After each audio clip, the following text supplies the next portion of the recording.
Well, good day to everyone joining us and welcome to today's Xtalks webinar. Today's talk is entitled Top Laboratory Informatics Trends in 2020 and Beyond. My name is Andrew Jordan and I'll be your Xtalks host for today. And at this point, I'd like to thank LabTwin, who helped develop the content for this presentation.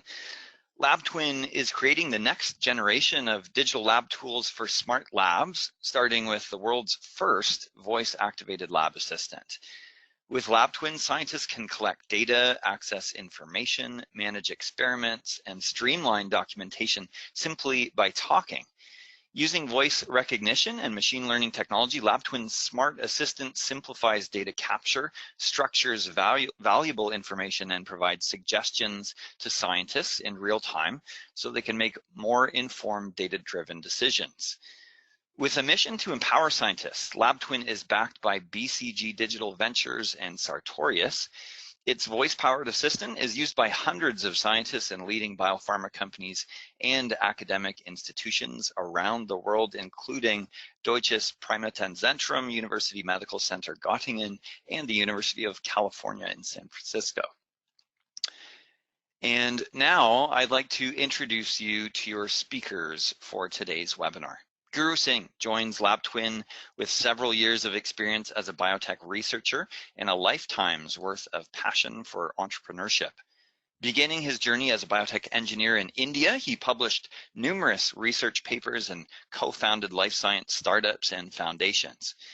After earning his professional science master's in biotechnology from the University of Delaware, Guru served as a marketing leader at 2 California-based life science SaaS startups.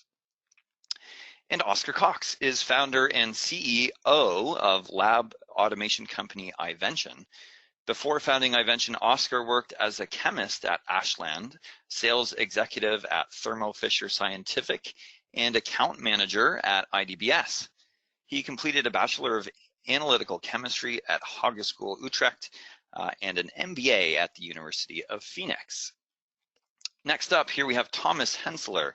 He's a digital strategist at Microsoft for pharma and life science companies with a strong focus on transformational and research topics, and has also worked as account technology strategist in pharma and chemical industries. Thomas earned his bachelor degree from the University of Applied Sciences Bonn-Rhein-Sieg. And finally, Alok Tai is the Vice President of Life Sciences at Ignite, where he's responsible for building and executing the company's strategy for the life science market segment. Alok works across the organization to verticalize marketing, sales, product compliance, and account management practices for this domain. Before joining Ignite, Alok was a Y Combinator-backed entrepreneur and started 2 vertical software as a service companies. And prior to his career in software, Alok spent over 15 years as a scientist. He took part in postdoctoral work at Harvard, has published papers in Nature and Nature Chemistry, and holds a PhD from Northwestern University and a Bachelor of Science from Cornell. So welcome, gentlemen. I'm excited to get started here, but let's first have a look at the agenda of what we'll be speaking about today. To get some context here, before we get into the details of what the future of the lab might look like, let's start out by discussing what it means to document an experiment in the modern lab of today. That's what we'll be starting out with. Then we'll be moving on to digital voice assistants, how those might be helping researchers in the very near future here. Moving on also to AR and VR, the Internet of Things, how that might be affecting what we're working with today and beyond, AI and decision making, and then rounding out with a more general discussion on what the lab of the future might actually look like. So that will be exciting. Also a sneak peek at some of LabTwin's new tech towards the end, just before the Q&A session of this webinar. So let's get started here, and also let's get some context before we begin to talk about some new tech. So Alok, you've had some papers published in nature and nature chemistry. I can imagine you've spent many frustrating hours in the middle of the night working in the lab. Can you take us through what a day-to-day might look like for a lab worker, running through experiments and documenting results? How are methods replicated? What types of tools are being used? And give us a good overview here for us to get started. Alok. Sure. Well, thanks for the opportunity to participate today. You know, I think at the end of the day, the laboratory and the work that we do day in, day out, I think has changed pretty dramatically as scientists. As you mentioned, you know, I spent 15 years at the bench doing research prior to moving over to the software side of things. And I think the last 10 years especially has been marked by a lot of big changes in terms of data and how science is done. I think there's a lot of components around the quantity, the diversity, and the velocity of data has changed substantially. You know, you have machines especially that are now producing larger quantities of higher fidelity data than they ever have in the past, whether it's genomic sequencing to flow cytometry to imaging tools. You see these new modalities and these new techniques start to generate large quantities of data. At the same time, you also have men and women who are now practicing science, the scientists themselves and the managers, who also, I think, are starting to realize the overall value in the data that's being generated. You know, these are folks who are inherently data-driven. They're analytical by nature and training, and are used to, at least in their personal lives, using modern technology and software, whether it's on-demand transportation to hotels to even video conferencing, are used to very modern technology experiences which range from desktop, tablet to mobile. So I think there's this really interesting sort of perfect storm that's gathering in the laboratory when it comes to the data that we're generating, the types of people that are there. But the one piece of this three-legged stool that I think is missing is the tools in terms of how we manage that data, handle those protocols, and collaborate. Much of the tools that we leverage to be able to extract value from said data and processes really haven't changed in the past half century. Unfortunately, in this modern era, we're still using a lot of pen and paper to be able to document what's happening in real time at the experiment's bedside. The second part of it is that there have been, over the past 10 to 20 years, software that has been developed that has essentially been a paper on glass type modality, where you're basically able to just sort of do word processing that happens to be within a wrapper, if you will, of a scientific use case. And then lastly, I think is the other gap is not only is it difficult right now, I think, to actually execute and prosecute these measurements and experiments, but then secondly, when a lot of folks are having difficulty looking back on what they've done historically, whether you're a chemist running a synthetic reaction, or you're a biologist running an in vitro assay, there's value in being able to bring together not only the unstructured data you're generating from a machine, but also the metadata around the experiment and the product protocol, and the structured data that sort of accompanies it. And so I think, to sort of summarize, the scientific process, I think, is quite robust in the modern era, in part because we have new tools that are generating a lot of exciting data, larger quantity, more diversity, higher velocity of that data. You have men and women in the lab now who have an appreciation for the value of said processes and said systems, are very analytical in nature and want to use modern technology. But I think the last piece of that tool, which is sort of perhaps best articulated as the documentation part, I think is lagging dramatically. We're still using pen and paper, we're still using outdated systems, and we're not fully taking advantage of all of the different types of data that we're generating in the laboratory. So that's sort of what I think is the state of affairs today. Right, that makes a lot of sense. So lots of data coming in, lots of tools available to us, but perhaps not putting all of those things together.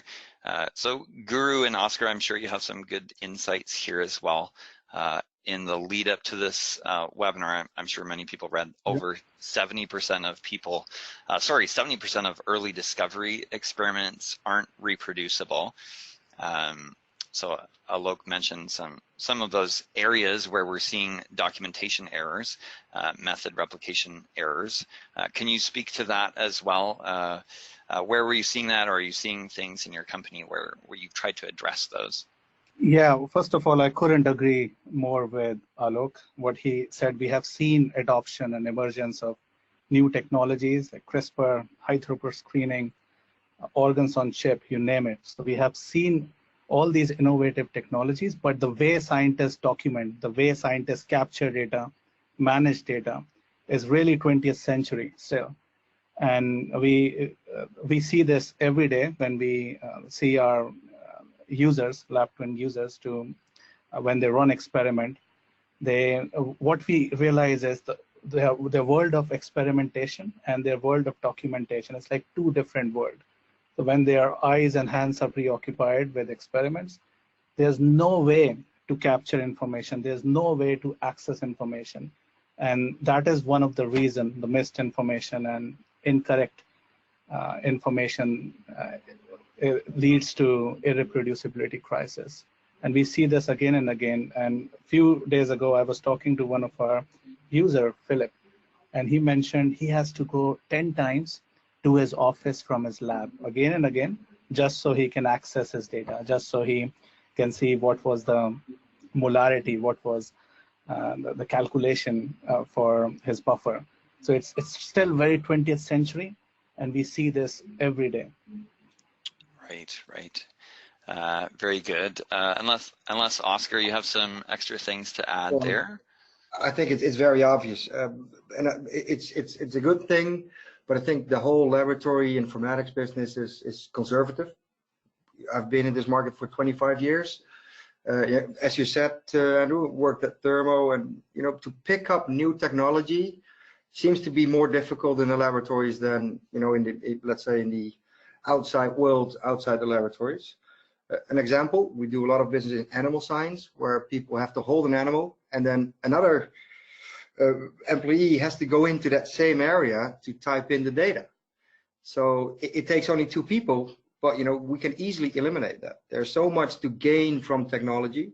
There's so much to gain from technology and the products around it. So it's not only technology in software, but also the technology around introducing that software. What if you look at instruments, right? We have all kinds of different output formats. Every system needs to integrate with a different format from all the vendors. And what about connecting those instruments without a cable, and see what we can do with all that kind of technology? And when a scientist is at his bench, that the whole technology will see that, hey, that's that scientist. He can do this work. This is his process station. He needs to process this sample, this data. So we're going to present him a whole workflow, what he needs to do here, instead of clicking around in the system where he can put his data. The system should be able to tell him, or the scientist should be able to tell the system, I want to put this data over here. So in many examples, if it's research or QA/QC, the data is filled in after that the data has been gathered. Right. Pathology, same example. Okay, perfect. Well, I think that's a great. So we can, with the technology at hand, with the entrepreneurship that we have. Might have just lost your mic there for a second there, Oscar. No. So with all the entrepreneurship we have here, we can facilitate that. So back to you, Andrew. Great, thank you. Yeah. So I think great overview of what the problem is that we have for today. Let's also now just ask the audience what they think. Got a poll question now up on your screens, and you can vote on this question in real time by clicking on any of the options there. So what type of documenting problems do you think cause the irreproducibility crisis that we're talking about here? Is that missed information, making human error, fragmented data, or maybe non-standardized data and metadata causing the issues there? So again, you can vote on this question in real time by clicking on your screen. What types of documentation problems do you think are really causing this problem in reproducing data? So it looks like most of you have voted on this question. Thanks everyone for voting. We'll be closing polling now. This is the first of 3 polling questions today. So let's take a look at the results of this polling question. 64% of you saying human error is the biggest problem. 29% saying non-standardized data and metadata. I'm sure we'll talk about that very soon. 7% saying missed information. All right, thanks everyone for voting on this question. Great introduction, I think, to the problem of what we're experiencing. Let's now get into the tech. The exciting part, I think we'll see how some of this new technology is going to address a lot of the issues that we've been talking about here. Let's start off now by talking about digital voice assistants. I think most of us are familiar with this type of tech, at least out of the bench. They've used things like Amazon Alexa, Siri, but perhaps not quite digital voice assistants in the laboratory. It seems like that might have a potential to change the workflow of a modern researcher. Guru, can you take us through how a digital voice assistant might work in a laboratory setting? Sure, but before that, let me give you some background why we created this category. It didn't exist before. In 2016 and 17, what we did is we interviewed hundreds of labs all over the world just to identify where is the gap, why 70% of experiments are not even reproducible. What we heard again and again is scientists at the bench are totally disconnected with their lab informatics softwares, whether it's ELN, LIMS, or any data management software they use. And what we realized is when scientists work at the bench, it's a mobile setting, it's a mobile environment. They are moving from one instrument to another instrument. So we experimented with many different technologies, including AR and digital pen. But then what we realized is voice recognition, voice to text, like you see with Alexa and Siri, can be really useful in the lab to empower scientists to connect them with their data. So when they are at the bench, what they can totally, you can see in the slide here, scientists working at the bench, focusing 100% on running experiment, whether it is looking at a microscope or working under a hood. All the scientists have to do is start vocalizing what he or she is doing to capture all the information in real time and even access information. So there are three elements of voice-powered digital lab assistant. One is data capture in real time, hands-free at the point of experimentation. Number two is data access. What we are currently doing is integrating with legacy softwares of pharma. So scientists, without moving out from their lab, they can access information through other data sources and softwares. And the third piece, which I really find exciting, is more assistance. So currently we are providing more not too fancy assistance, not very trivial, like setting up a timer, setting up a reminder, remind me to take cells out of incubator, or set up a timer for different instrument. But what we are going after is the recommendation piece, the predictive analytics. And we are really excited about that. So more users use it, smarter it becomes. And we believe in the future, voice-powered digital lab assistant will be able to provide smart recommendation to scientists. Right, great. And I think we'll get into a bit more about that when we start talking about AI and decision-making potential, but we'll, I think, hold on that and maybe move on to our next question, unless someone has anything else they'd like to add in terms of the digital voice assistant. Yeah, maybe I have to add something from a technical perspective here. Sure. Because when you think about your Alexas at home, everything's easy and it works pretty well. So the question is often why I need a separate assistant for a lab environment. And therefore the question is quite easy as well, because it's all about the wording. And what Guru already said is it's relevant to feed the application with as much as data as possible. And then it's getting better and better and better. And when you use the lab-related wording, the application is getting better and better. And you have a perfect assistant in your field of technology or in your field of research. And that's the trick behind it. Right, that's a good point.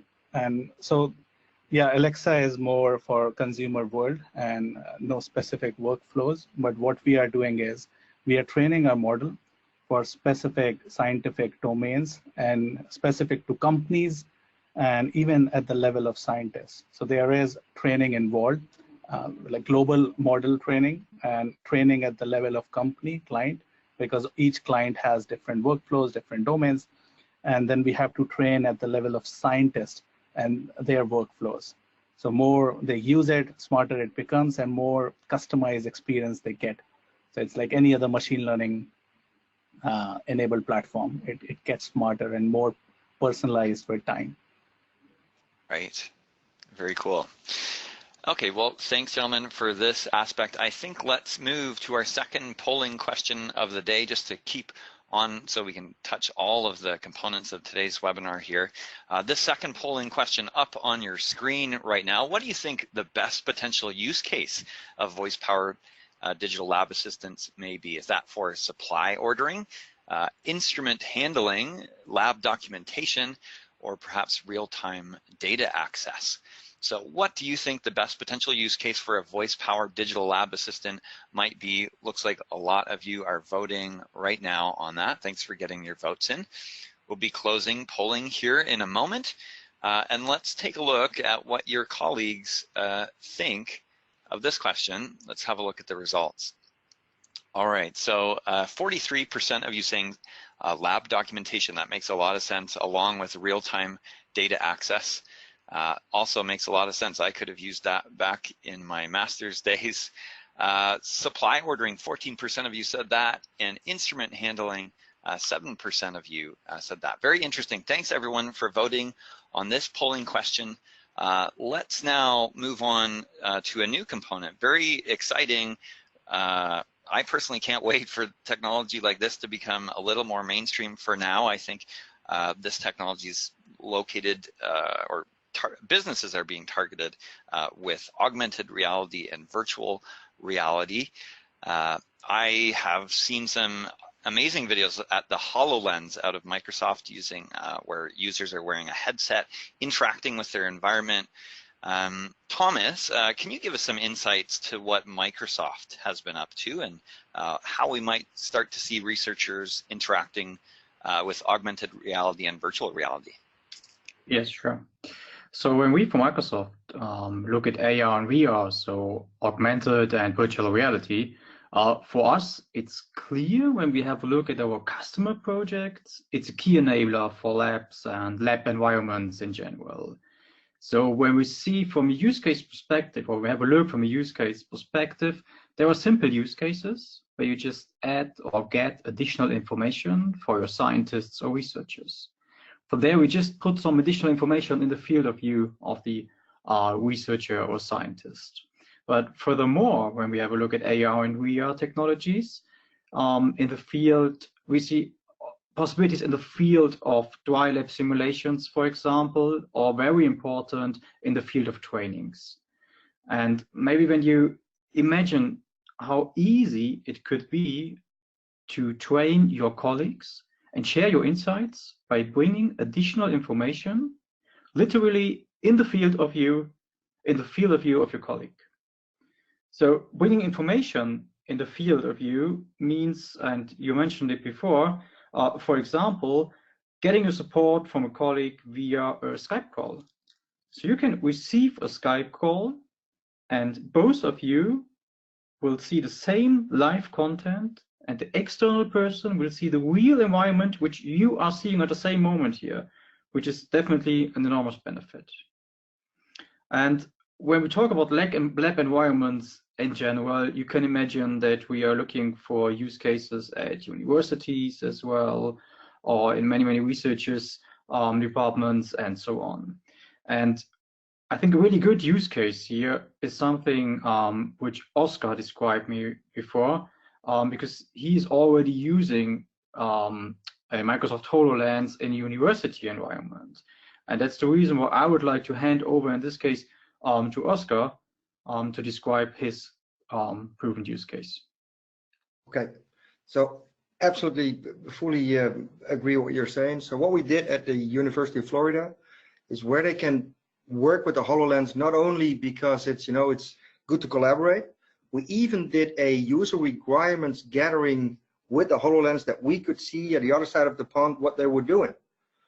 Absolutely could see what they were doing. So the other thing they were really interested in, normally you've got your laptop or your PC, and then you got your second screen, and that's, or you get a third screen maybe. But with a HoloLens, you can fixate a screen in your lab, walk to a different area, and then when you come back to the lab, you still see that screen in that lab. So you can have a screen functional positioned where you need it, instead of having all physical screens everywhere plugged in for dashboarding or for result entry or for whatever reason you want to use that screen. So that's a real big advantage of the HoloLens, and we've got it working. So it's really nice to see. One thing, Thomas, we need to look at the cost of the HoloLens versus the usability, but that's a different discussion. But I think, you know, this technology is where we're heading, and the more we are, you know, being able to use this, the more people are, you know, willing to use it as well. So I think it's a really good thing. Thanks, Thomas. Thanks for sharing the use case. Even I find the training element of AR really powerful, training and compliance, because the beauty of augmented reality technology is it's not just voice element, you also have visual element. So you can see the protocols in front of you. You can share what you are seeing with someone who is giving you training. So I think it is really powerful, and especially in the GXP environment, I can really see very powerful use case of that. Like you have to follow some protocol. Adherence to SOP is the main thing in the GXP environment. And with AR, you can enable that. You can say if the researcher follows step 1, activate the step 2. For example, you have to wear gloves. Until you scan the glove box and wear the gloves, the second step will not be activated. So I think for compliance and to really empower researcher to adhere to the SOP is really powerful in the GXP environment, especially. Right, sounds like it. Just going to come quickly back to Oscar there for a moment, just to get some more clarification. Oscar, what were you looking at exactly when you were using that HoloLens? Were you looking at protocols or something else? Yeah, so this is the example. So you're looking, for example, you've got an instrument connection, and the newer balances, you can connect them to the internet so that you can, the balance, we've got process stations, and working with LabTwin, you can say, okay, we're going to measure this, you put it on the balance, and the balance will put it into, you know, whatever environment you're working on. It can be the HoloLens, it can be your iPad, you know, any technology that's wireless as well. But for example, you want to see a dashboard looking at information that is published by the whole organization, but still you're working on your lab to enter data. And one thing for QA/QC, you've got this short charting, so that means you have to look at trending, and 99% still is putting data in and then look to the short card afterwards.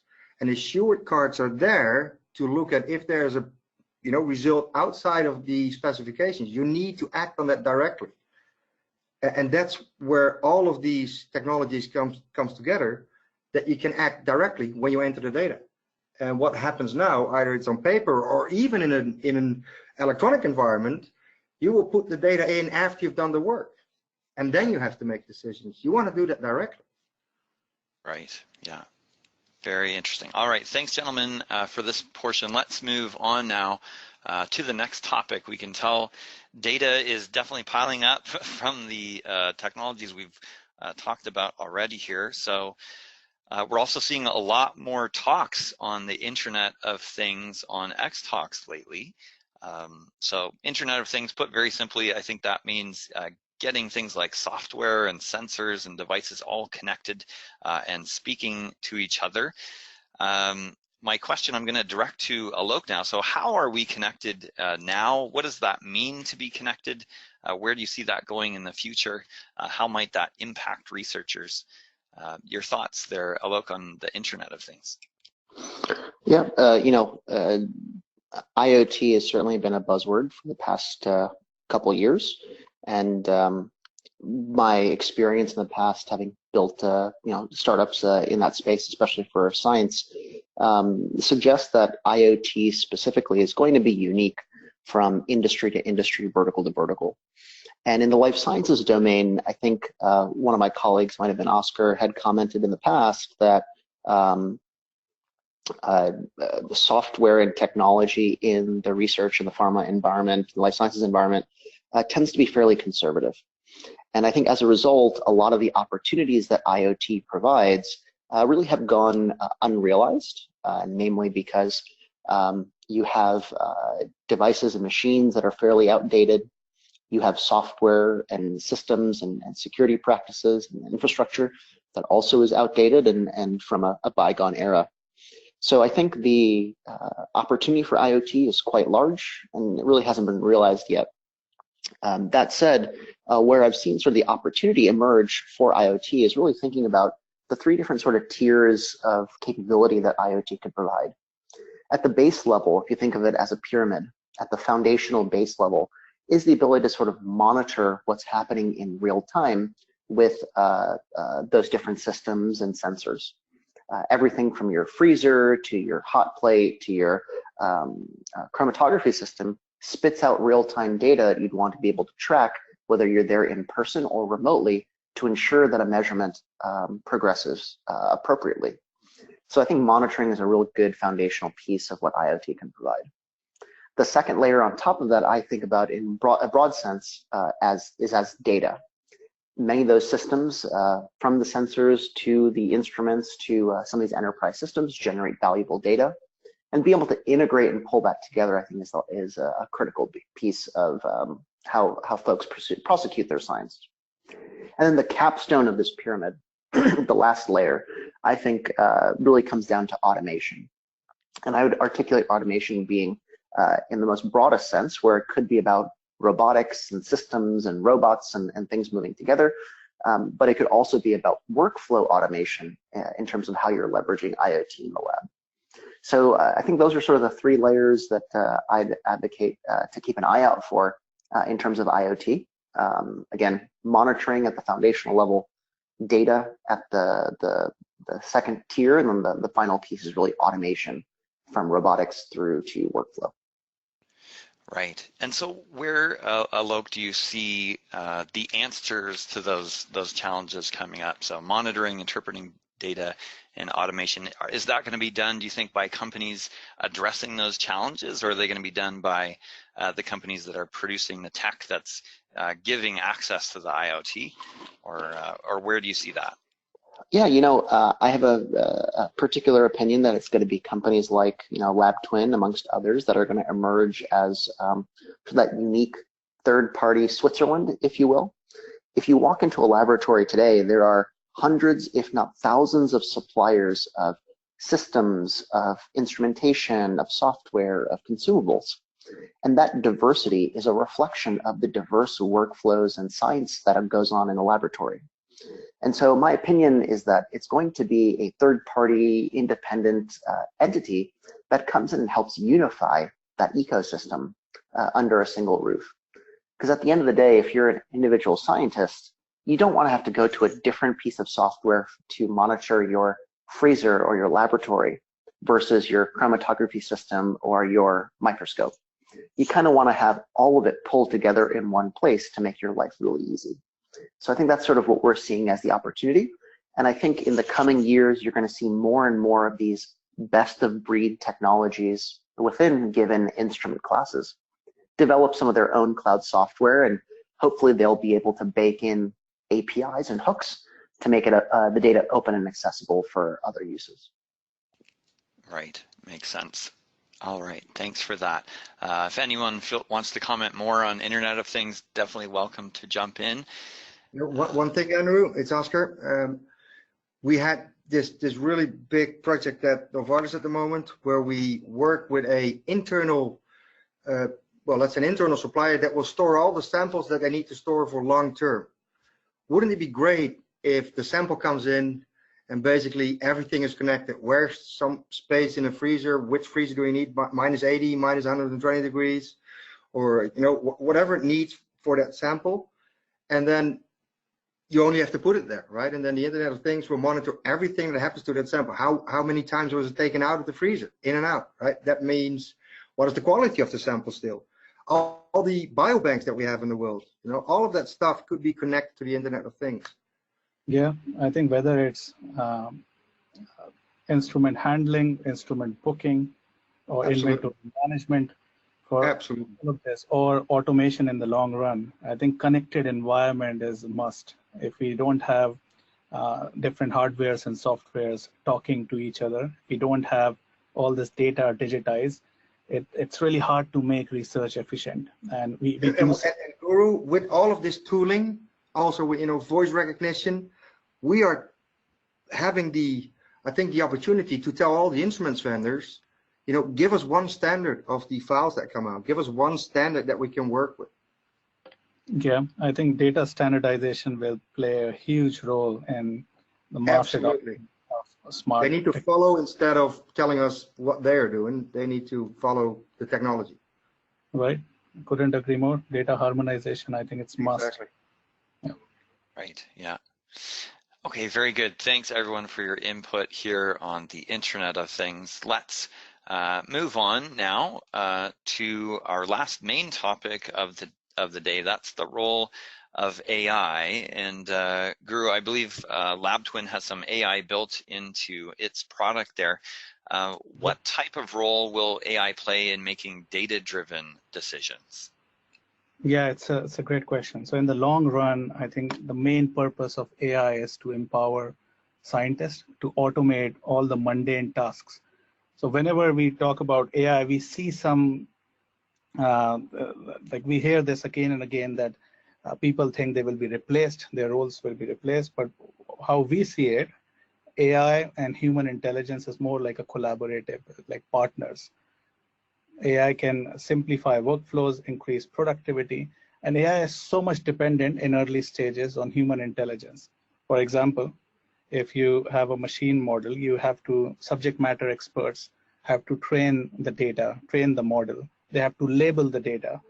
And without this human companionship, you cannot really train your model.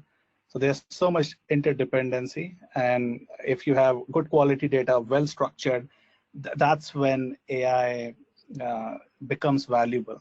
So we think it's more like a partnership between artificial intelligence and human intelligence, and that's what we are doing with our clients. When we work with them, we always have a trained model, language transcription model for a global audience, but more we work with one specific client, it gets smarter. It starts understanding their specific vocabulary. It starts helping in their workflows, and in the long run we see it becomes smarter at the level of scientist. So it is more of a symbiotic relationship, and it just gets smarter with time. More data you generate, better you structure it, better you label it with the help of data scientists and subject matter experts, more valuable it becomes. And ultimate goal of every AI technology is to become a companion of human. And in our case, we see LabTwin will become a smart assistant providing real-time recommendation, enabling scientists making data-driven decisions at the point of experimentation. But we need more data, more users to really make that happen. Right. Well, that'll be interesting to see how that progresses in the future. In terms of having AI-made decisions versus at the current moment, humans, of course, making those decisions. Do you foresee that AI in the future is going to eliminate human input in these types of situations? Is AI going to take over for those types of decisions, or do humans always going to have some sort of input? Do you figure? It's more they will augment AI. I'm saying AI will augment human intelligence, because machines can process tons of data. Humans can only process limited data. So it's obvious that they will be able to process more data and extract insights faster within milliseconds. So there's no doubt about the potential power of AI, but we have to understand it is us training AI models. It is us creating these data models, structuring model, and getting decisions from AI. So it's more directed approach. So human is always at the center. So I don't think it's a competition. I don't think human intelligence works in parallel with AI. I think it's more a symbiotic. They will never be able to replace. Right, so a good potential for directing the questioning, it sounds like. Yeah. Okay, very good. Well, that rounds out our top trends in terms of what we might see in the lab of the future. So coming back full circle now, I'm curious about everyone's final thoughts on what the lab of the future might look like, considering all of these technologies together. Maybe what the role of user-centered design in the lab of the future might be. Any final thoughts? Guru, I'll hand it over to you to start this. Sure. I think creating these smart tools and technology is important. But the more important thing is focus on people, the end user. So that's why from the very beginning, we focused on end user to make sure it is intuitive, it's usable, it's more natural.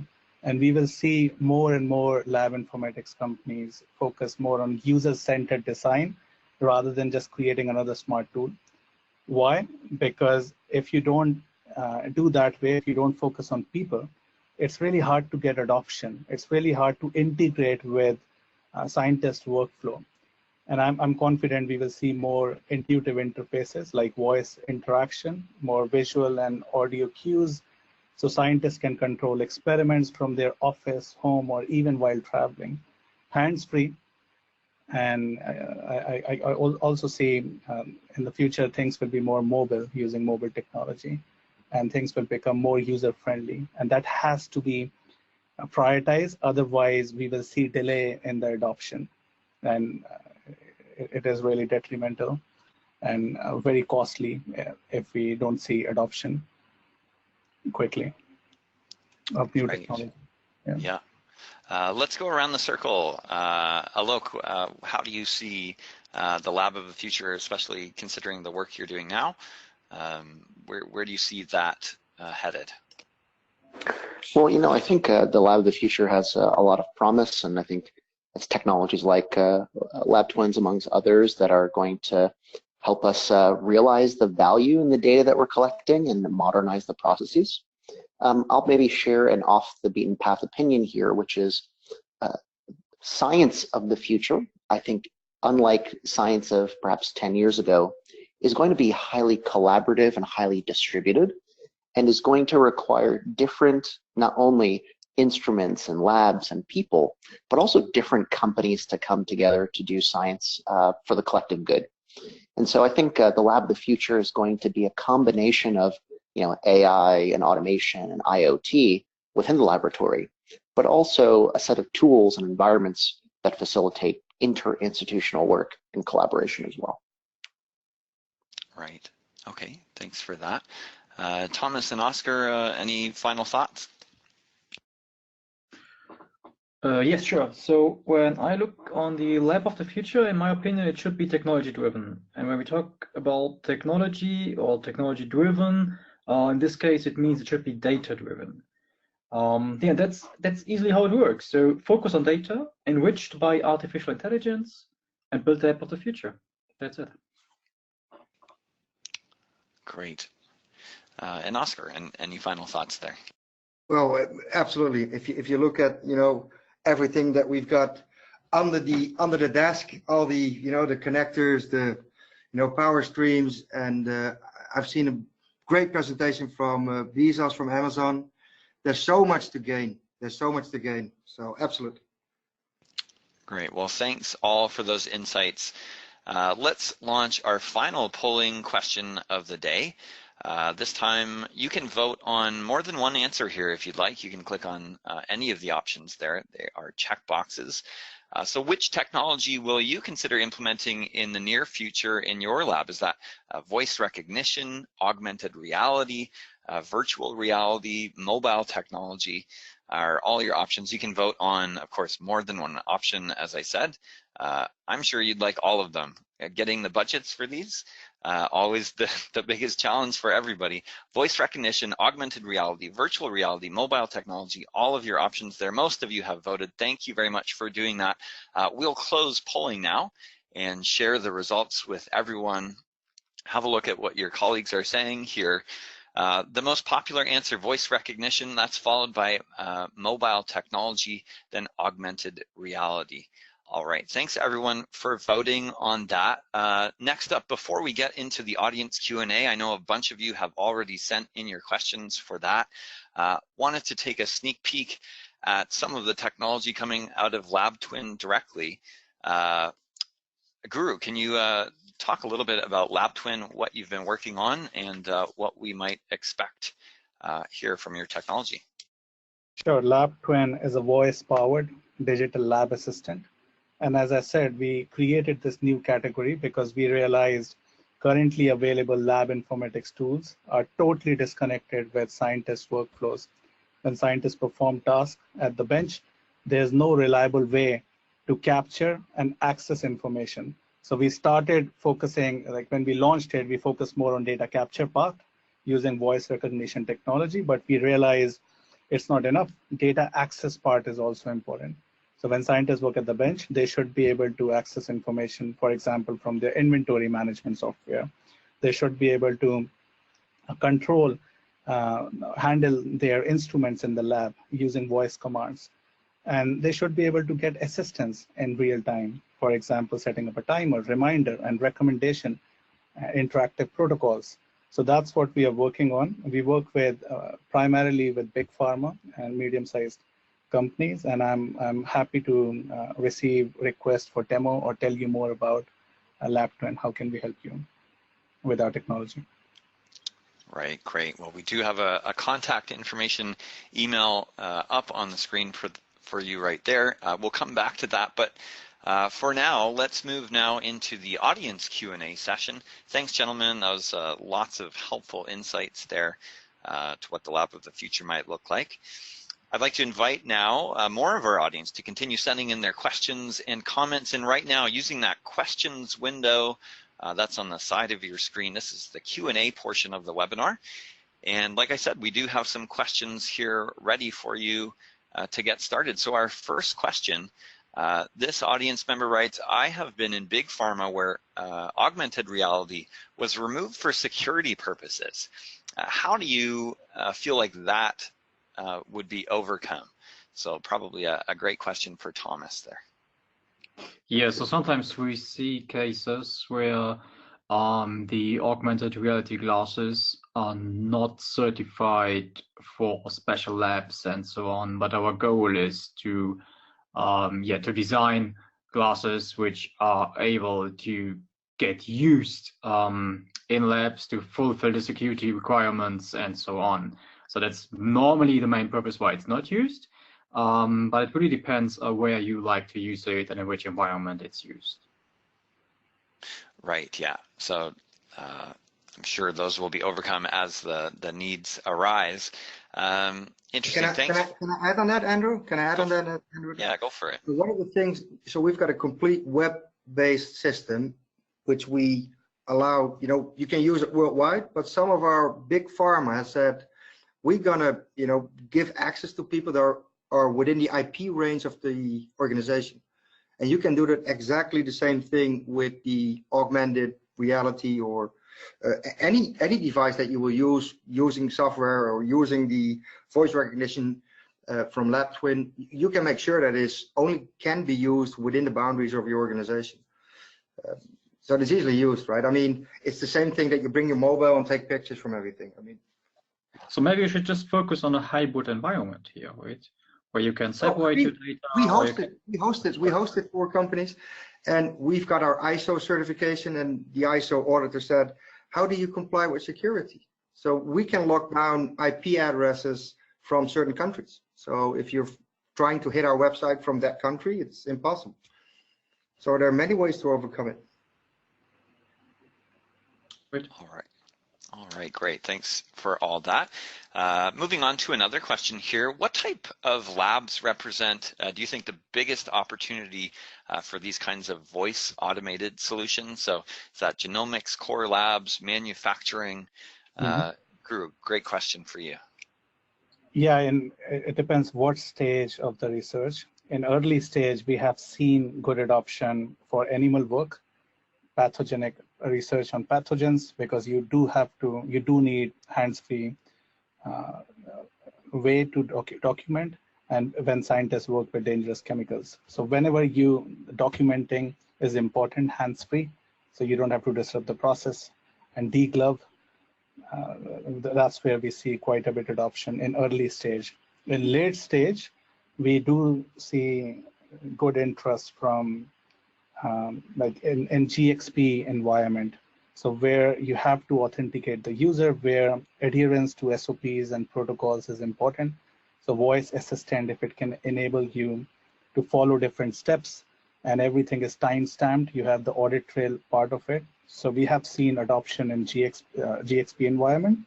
If we talk about the late stage, and in early stage, generally animal work, pathogen research, when you work with dangerous chemicals in the drug R&D world. All right, interesting. Thanks for that as well. Moving on to another question as we approach the end of the webinar here. What are the biggest barriers, do you think, to the adoption of some of these solutions? Is it a level of effort required to integrate all the instrumentation? Something else? Is there, how is data harmonization really going to occur here? Or what other types of barriers might we see?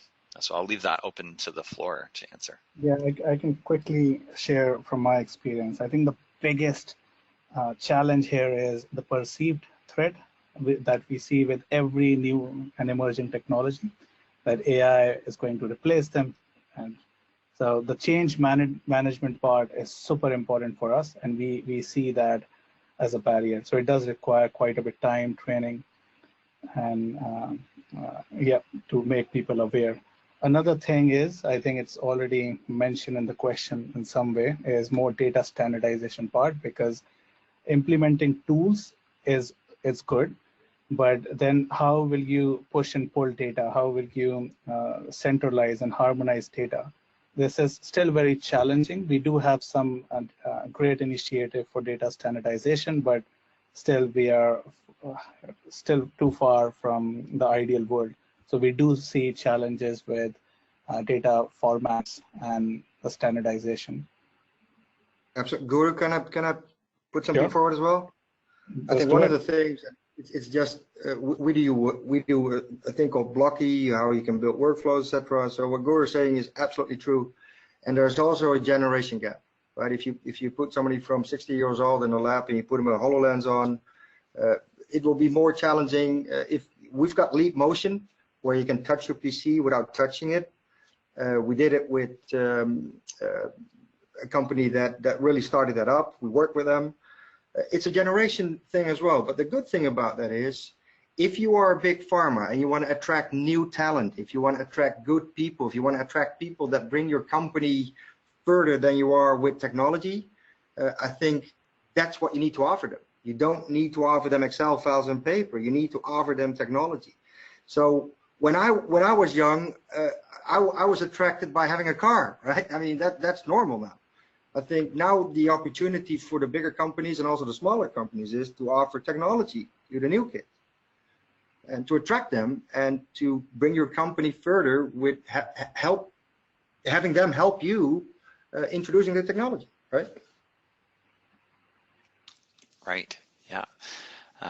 Fantastic, thanks for all your insights there. Moving to another question here. Guru, is LabTwin capable of helping with regulatory filing? Wondering how that might work within your application.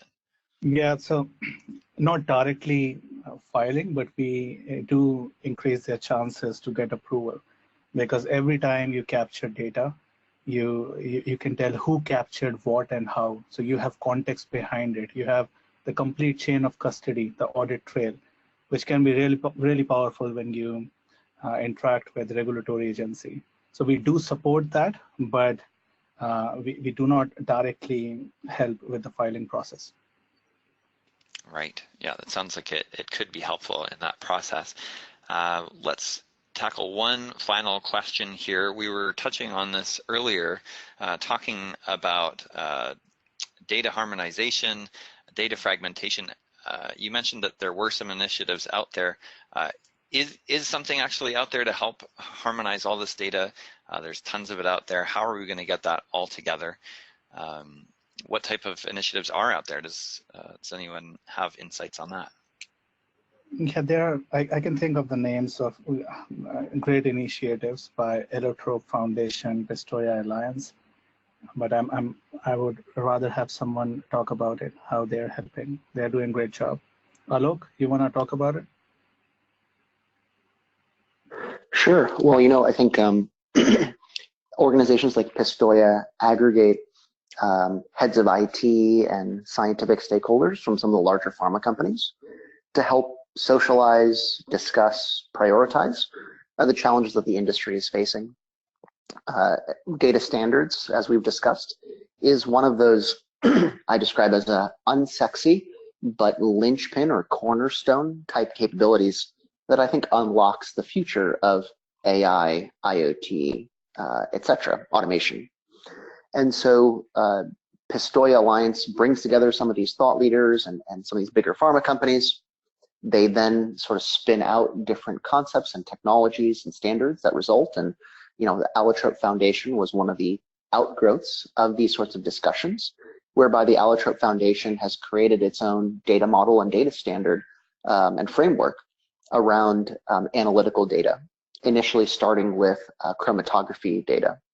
And so the Allotrope Foundation, which is also comprised of many larger pharmaceutical companies along with instrument vendors, has started to really, again, not only level up the discussion, but also start to advance a solution for some of these key foundational cornerstone type problems.